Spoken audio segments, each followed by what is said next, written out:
तन्मय, तुम ना बिल्कुल बच्चे हो। अभी कितने रूठे हुए थे और अब मुस्कुरा रहे हो। प्रिया, मैं तुमसे ज्यादा देर तक रूठ नहीं सकता। तुम मेरी कमजोरी हो, पता नहीं, या कोई जादूगरनी हो, क्षण भर में सारा गुस्सा दूर कर देती हो। वैसे जनाब, इतना गुस्सा किस बात पर कर रहे थे? गुस्सा कैसे नहीं होता? तुमने 1 बजे मिलने को कहा था और अब पूरे 4 बज रहे हैं। कुछ पता है मेरा क्या हाल हुआ? इस नदी किनारे बैठे बैठे कितने कंकर मैंने इस शांत नदी के जल में फेंक दिए। और बेचारे कंकरों की क्या गलती जो नदी के तल तक जा पहुंचे। अरे कुछ तो मजबूरियां रही होंगी, यूं ही कोई बेवफा नहीं होता। अच्छा, स्वयं को बेवफा मानती हो? नहीं, कभी नहीं तन्मय। फिर इस लफ्ज का प्रयोग ही क्यों कर रही हो? यदि सास बेवफाई कर दे तो कह नहीं सकता, लेकिन मैं तुमसे कभी जुदा नहीं हो सकता। चुप, एकदम चुप। और सासों की बेवफाई की बात न करना तन्मय। प्रिया ने अपने नर्म होठों को तन्मय के होठों पर रख दिया। क्षण भर के लिए दोनों एक दूसरे में सामीप्य के लिए आतुर हो गए। फिर एक बिजली सी दोनों के तन मन में कौंध गई, किंतु पक्षियों के कलरव से मानो दोनों की तंद्रा टूट गई और एक दूसरे से अलग हो गए। सुनो, सुनाओ, अपने पापा से तुमने मेरे विषय में बात की?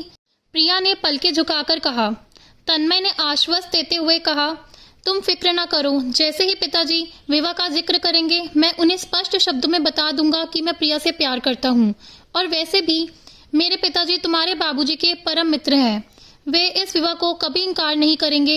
और फिर एक दिन तन्मय ने पिताजी के समक्ष अपने मन की बात कह दी। सुनते ही सेठ किशोरीलाल आग बबूला हो उठे और क्रोध में तन्मय पर बरसते हुए बोले, तुम्हें शर्म नहीं आई एक नौकर की बेटी से प्रेम करते हुए? किंतु पिताजी, रामदीन अंकल नौकर तो नहीं, तो क्या हुआ? उस पर अमीरी नई नई आई है। उसके पूर्वज हमारे यहाँ काम करते थे। कोई क्या कहेगा कि एक लौते बेटे का विवाह नौकर की बेटी से करा दिया। आखिर शादी अपने समाज और अपने ही उठे बैठे के लोगों के साथ ही की जाती है। किंतु पिताजी, मैं प्रिया से बेपनाह मोहब्बत करता हूँ। अरे मोहब्बत तो उसी से हो जाएगी बरखुदार जिससे विवाह होगा। यह मोहब्बत का भूत 2 दिनों में उतर जाएगा। बहुत देखे हैं तुम जैसे सिर फिरे। प्रिया तुम्हारी दौलत के चक्कर में तुम पर डोरे डाल रही है। उस रात तन्मय और पिताजी में बहुत बहस हुई, किंतु कोई भी निर्णय ना निकल सका। अगले दिन तन्मय कुछ उदास उदास सा कॉलेज गया। प्रिया वही लाइब्रेरी में बैठी है, उसका इंतजार कर रही है। उसके हाथ में धर्मवीर भारती जी का उपन्यास है, गुनाहों का देवता। तन्मय, क्या तुमने ये उपन्यास पढ़ा है? कैसी बात करती हो प्रिया, क्या तुम्हें याद नहीं? ये उपन्यास मैंने ही तुम्हें एक बार दिया था पढ़ने के लिए। तुमसे पहले मैंने पढ़ रखा है ये। मुझे चंदर बिल्कुल तुम्हारे जैसा लगता है तन्मय, सही बात को सही कहने वाला। अच्छा मेरी सुधा, तन्मय ने मुस्कुराते हुए कहा। तन्मय, तुम्हें चंदर का चरित्र कैसा लगता है? चंदर की छोड़ो, पहले ये बताओ कि तुम्हें सुधा कैसी लगती है? क्या मेरी प्रिया की जैसी नहीं लगती? किंतु तन्मय, इस उपन्यास में सुधा और चंदर कभी मिल नहीं पाते। दोनों आसपास रहते हुए भी नदी के 2 किनारों की तरह दूर दूर रहते हैं। मात्र जल की धारा से ही एक दूसरे को आभासी रूप से छू पाते हैं। कल्पनाओं में मिलन करते हैं, यथार्थ में तो उनका मिलना लिखा ही नहीं। क्या प्रिया, तुम उपन्यास के पात्रों को अपने जीवन से क्यों जोड़ रही हो? कभी कभी ऐसा लगता है चंदर, जैसे मैं भी तुमसे हमेशा हमेशा के लिए दूर हो जाऊंगी। ऐसी बात क्यों सोचती हो? तुम तो मेरी जान में हो, आत्मा में हो, हर कहीं हो। तुम्हें मुझसे कोई छीन नहीं सकता। और ऐसा कहकर तन्मय ने अपना हाथ प्रिया के हाथ पर रख दिया। तभी बेल बजी और दोनों की तंद्रा भंग हो गई। वे अपने विचारों से बाहर निकले और दोनों ने एक दूसरे को गहरी निगाहों से देखा। ऐसा कई बार हुआ जब वे दोनों यह तक भूल गए कि वे कॉलेज में है या लाइब्रेरी में बैठे हुए हैं। मानो दीन दुनिया की कोई सुध ही नहीं रही थी।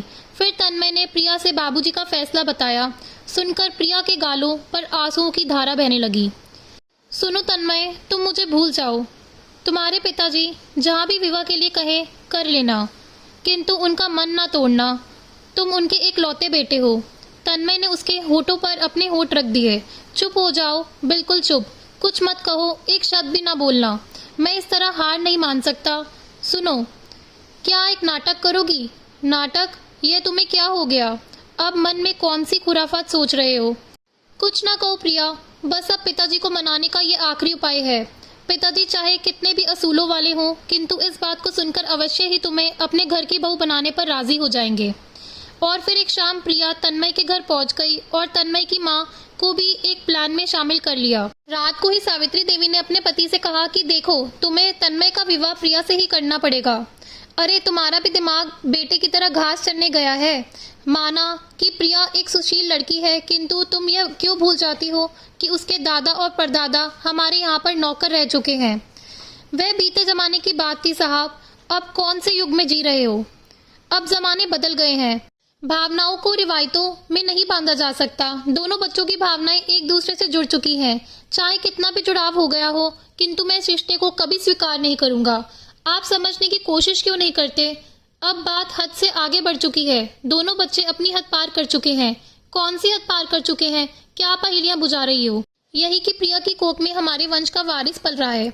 इतना सुनते ही सेठ किशोरीलाल अर्श से फर्श पर आ गिरे और उन्होंने कुछ देर तक गंभीर मुद्रा में इस विषय पर मनन किया। फिर तन्मय और प्रिया के विवाह के लिए हामी भर दी। आनन फानन में तन्मय और प्रिया का विवाह कर दिया गया। प्रिया के कदम तन्मय के घर में क्या पड़े, घर जैसे जत्रत हो गया। प्रिया तन्मय के माता पिता का बहुत ध्यान रखती। वह पाक कला में तो निपुण थी, साथ ही व्यवहार कुशल भी था। उसने महीने भर में ही सेठ किशोरीलाल जी और आबा देवी को अपना बना लिया। अब तो प्रिया यदि एक दिन के लिए भी मायके जाती तो किशोरीलाल उसे गाड़ी में बिठाते हुए कहते, बेटी सास तक आने की कोशिश करना, तुम्हारे बिना घर काटने को दौड़ता है, तुम्हारे हाथ की चाय बहुत याद आएगी। सब कुछ सही चल रहा था, किंतु तन्मय के मन पर एक बोझ सा था जो वह हल्का करना चाहता था। और फिर एक दिन उसने एक पत्र लिखकर पिताजी की डायरी के अंदर रख दिया, उस डायरी के अंदर जिसे वे रोज सोने से पहले लिखा करते थे। पत्र का मजमून कुछ इस प्रकार था। आदरणीय पिताजी, सादर चरण स्पर्श। मैंने आपसे एक बहुत बड़ा झूठ बोला है, किंतु आपने ही हमेशा सिखाया है कि कोई झूठ यदि भलाई की मंशा से बोला जाए तो वह सच के बराबर होता है। मैंने और प्रिया ने विवाह से पूर्व मर्यादा की कोई सीमा नहीं लांघी थी। यह सब तो मात्र विवाह की स्वीकृति प्राप्त करने के लिए रचा हुआ एक नाटक था, किंतु आपसे बोला गया एक झूठ मेरे हृदय पर एक विशालकाय पत्र की भांति रखा हुआ है। आज प्रिया भी अपने मायके गई हुई है। यदि आप सत्य जानकर हम दोनों को कोई दंड देंगे तो हमें सहर्ष ही स्वीकार होगा।